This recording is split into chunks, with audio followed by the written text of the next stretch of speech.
अगर आप already episode 8 का रिकैप देख चुके हो तो ये वाला वीडियो स्किप कर सकते हो। ये वीडियो बस उनके लिए ही है जिन्हें बस एंडिंग के थियरीज जानने हैं। एपिसोड 8 की एंडिंग में डैनियल ने मोरा को बताया कि उसने मेन फ्रेम को हैक करके सारे इंपॉर्टेंट ऑब्जेक्ट्स चेंज कर दिए। हेनरी का ब्लैक लिक्विड इंजेक्शन जो इसे सब कुछ भुलाकर केरबेरोस वापस भेजने वाला था, वो एक्चुअल में मोरा को उनके फर्स्ट सिमुलेशन में ले आया। यानी मोरा फिलहाल उसकी और डैनियल की बनाई सबसे पहली सिमुलेशन में थी। एज एक्सपेक्टेड मोरा को अब भी कुछ नहीं याद आ रहा था, यानी हेनरी बिल्कुल सच बोल रहा था। मोरा ही सिमुलेशन की असली क्रिएटर है। मोरा ने यह सिमुलेशन डैनियल के साथ मिलकर बनाया था। डैनियल के हैकिंग स्किल्स देखकर आप समझ ही गए होंगे कि उसके पास हार्डवेयर और सॉफ्टवेयर के तगड़े स्किल्स हैं। डैनियल ने सिस्टम को हैक करके लूप को रीस्टार्ट होने से तो रोक लिया, लेकिन मोरा जब सिमुलेशन में अटकी थी तब बाहर की रियल दुनिया में उसके भाई किरण ने पूरा कंट्रोल अपने हाथ में ले लिया। किरण अब सारे प्रोजेक्ट्स को कंट्रोल कर रहा था। इससे पहले कि किरण डैनियल के हैक को डिटेक्ट कर पाए, मोरा को फौरन जागने की जरूरत थी। ब्लैक इंजेक्शन के साथ साथ डैनियल ने सिस्टम ओवरराइड वाले ऑब्जेक्ट्स भी चेंज कर दिए। डैनियल ने कोड में चेंजेस करके ब्लैक पिरामिड और की को एलियट के टॉय पिरामिड और वेडिंग रिंग के साथ रिप्लेस कर दिया। कंपनी का लोगो इस पिरामिड के आधे खुलने को शुरू से ही फोरशैडो कर रहा था। समझ लो मोरा की कॉन्शियसनेस के लिए एक तरह का हिंट। टॉय पिरामिड में रिंग को डालते ही मोरा इस सिमुलेशन से बाहर निकल गई।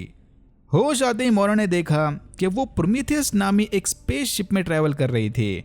मोरा तो अपने पॉड से बाहर आ गई, लेकिन शिप के बाकी पैसेंजर्स किसी तरह के हाइबरनेशन चेंबर्स के जरिए मेन सिस्टम के साथ अब भी कनेक्टेड थे, यानी इनकी कॉन्शियसनेस सिमुलेशन के अंदर ही है।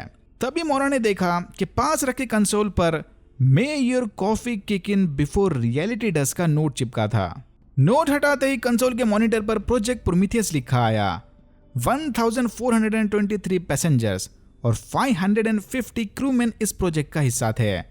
सरप्राइजिंगली ये वाला प्रोजेक्ट प्रोमीथियस 1899 में नहीं बल्कि 200 साल फ्यूचर में यानी 19 अक्टूबर 2099 में चल रहा था। मोरा ये देखकर हैरान रह गई।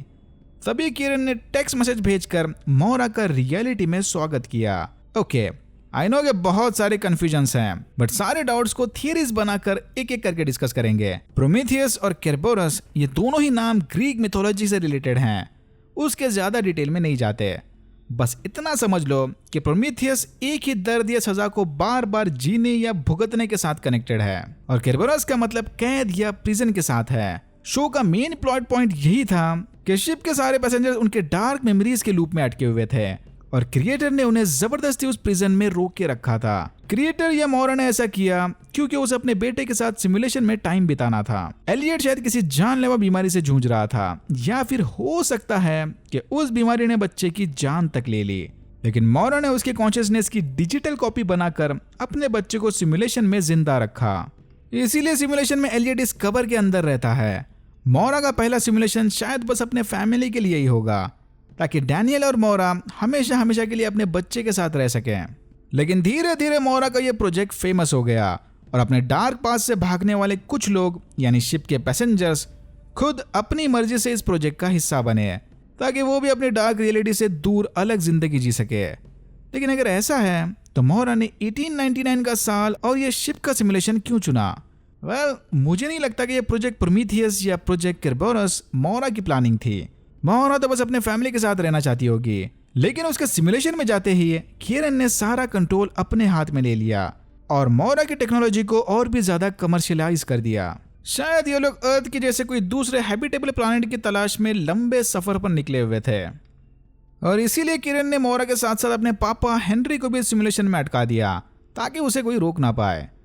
ये हो गई पहली और सबसे सिंपल थ्योरी, लेकिन डार्क के क्रिएटर्स कुछ सिंपल कहाँ रखते हैं। दूसरी और मेरी सबसे फेवरेट माइंड बेंडिंग थ्योरी ये है कि किरण रियल ह्यूमन नहीं बल्कि एक एआई है, जिसे मोरा और डैनियल ने सिमुलेशन को चलाने के लिए बनाया था, बट बाद में उस एआई ने सारा कंट्रोल अपने हाथ में ले लिया।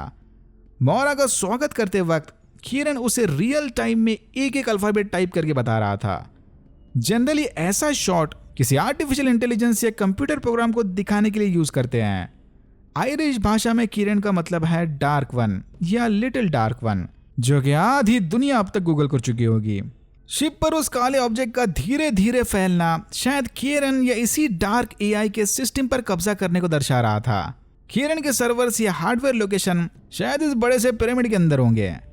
ये बड़ा पिरामिड इंपॉर्टेंट है, इसीलिए शो के एकदम ओपनिंग सीन में दिखा था। और मेन फ्रेम को ओवरराइड करने भी पिरामिड के अंदर की लगानी पड़ती है। पिरामिड के अंदर यानी मेन फ्रेम के अंदर। ओरिजिनल क्रिएटर तो मौरा ही थे, लेकिन करंट क्रिएटर किरण है। मौरा खुद द प्लेटोस केव के अंदर है। वो ग्रीन बीटल वाला लॉजिक भी मुझे काफी अच्छा लगा। एलियट की स्टोरी ग्रीन बीटल को कैद से आजाद होने के साथ कनेक्ट करती है, लेकिन एक्चुअल सिमुलेशन में ये ग्रीन बीटल या ग्रीन बग किसी सॉफ्टवेयर बग की तरह है। ऐसा सॉफ्टवेयर बग जिसकी मदद से आप सिमुलेशन के दरवाजे और बैक डोर्स खोल सकते हो। बीच में तो मुझे ऐसा भी लग रहा था कि शायद हेनरी और एलियट एक ही कैरेक्टर होंगे, बट बाद में लगा कि ना, ये तो आकाश चोपड़ा लेवल की प्रेडिक्शन हो गई। Too much reach. अब शिप पर मौजूद पैसेंजर्स और क्रू मेंबर्स में से कितने ह्यूमंस रियल हैं और कितने एआई द्वारा बनाए फेक साइड कैरेक्टर्स, ये तो अगले सीजन में ही पता चलेगा। शिप के शेप को देख के लग रहा था कि इसके हर सेक्शन में डजन भर पैसेंजर्स तो जरूर होंगे, पर 2000 के आसपास नहीं लग रहे। ओके, अब सबसे बड़ा सवाल, क्या मौरा वाकई में सिमुलेशन से बाहर आ गई या फिर ये 2099 भी एक सिमुलेशन का ही पार्ट है? मुझे नहीं लगता कि मौरा अभी 100% सिमुलेशन के बाहर निकली है। इसका सबसे बड़ा सबूत है एंडिंग का शॉट। एंडिंग वाले इस सीन में हमें मौरा की आंख में बिल्कुल वैसा ही ट्रायंगल दिख रहा था जैसे सपने से जागने के बाद केरबोरस के पैसेंजर्स की आंख में दिखता था। यानी मौरा बस एक सिमुलेशन से दूसरे सिमुलेशन में जागी थी, या फिर इस ट्रायंगल का कुछ कंप्लीटली अलग मतलब होगा। जागने से पहले डैनियल ने मौरा से वादा किया था कि वो हमेशा उसके साथ होगा, बट एटलीस्ट इस सेक्शन में तो हमें डैनियल कहीं नहीं दिख रहा था। मौरा के साथ साथ एक और पॉड खुला हुआ था। हो सकता है कि वो पॉड डैनियल का हो। अगर डार्क का रोड मैप फॉलो करें तो इस शो के भी हमें मैक्सिमम जवाब सीजन 3 में ही मिलेंगे। सीजन 1 1899 पर बेस्ड था, अगला सीजन 2099 में, और थर्ड सीजन में ये 2 सेंचुरीज के साथ साथ शायद 1999 का साल भी ऐड कर देंगे। आई मीन डार्क के 33 इयर्स वाली लॉजिक के हिसाब से। तो हाँ, मुझे नहीं लगता कि मौरा एक्चुअल में सिमुलेशन से बाहर रियलिटी में आई है। बाकी आपको क्या लगता है वो मुझे नीचे कमेंट सेक्शन में लिखकर बता देना।